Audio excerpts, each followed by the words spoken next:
Hi, my name is Paul Corio, and I'm the author of The Charge of the Devastators, a screenplay and forthcoming book which tells the true and largely untold story of the greatest naval carrier plane battle ever fought. A battle that pitted an underdog American force against a gargantuan invasion fleet with everything on the line. This underdog American force was the only thing standing between that massive fleet and the west coast of the United States of America. It was a do-or-die battle.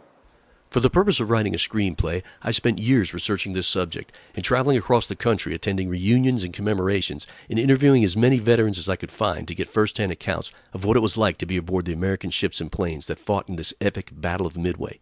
I wanted to tell the entire story of the battle while focusing on the crucial and mostly overlooked role played by the men flying the most vulnerable planes of all that day, the Devastator torpedo bombers. What's going through the minds of those young aviators as they take off, knowing they had to win, yet knowing their chances of survival were next to nothing?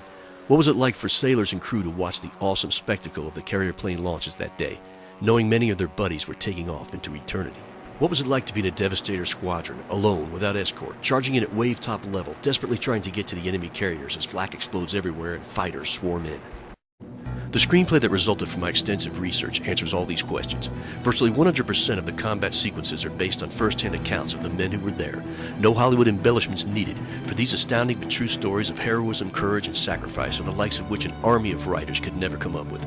Many of these stories have never been made public, and with many of the men I've interviewed over the years having sadly passed on, there are some stories that only I can now tell, and that's where you can help. For even if I can't attain full funding through your contributions, if I can raise enough money to hire a named producer who can attach a name actor or director to the script, I'm convinced full funding can be attained for an epic, groundbreaking film about carrier plane warfare in the Pacific.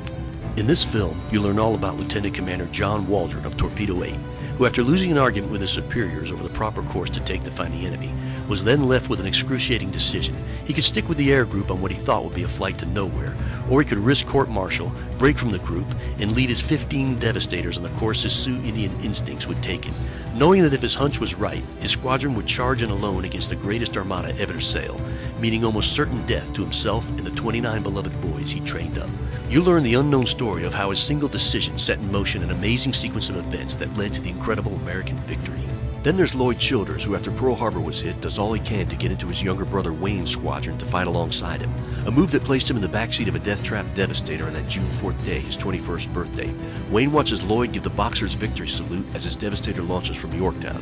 Wayne will either survive dive bomber and torpedo attacks on Yorktown as he anxiously awaits his brother's return, wondering if a man can be born and die on the same day. Lance Massey commanded Childers' squadron. Married to a Navy widow who'd already lost a husband to a pre-war plane crash, Massey had 2 young sons who'd made him promise he'd return safely home from war, as he'd always done in peacetime deployments.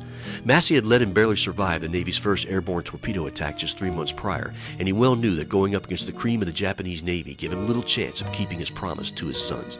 Had these and many other heroes of Midway not fought as they did, who knows how many thousands more lives it would have cost to ultimately win the war, and how many millions of future descendants, you and I perhaps, would never have been born.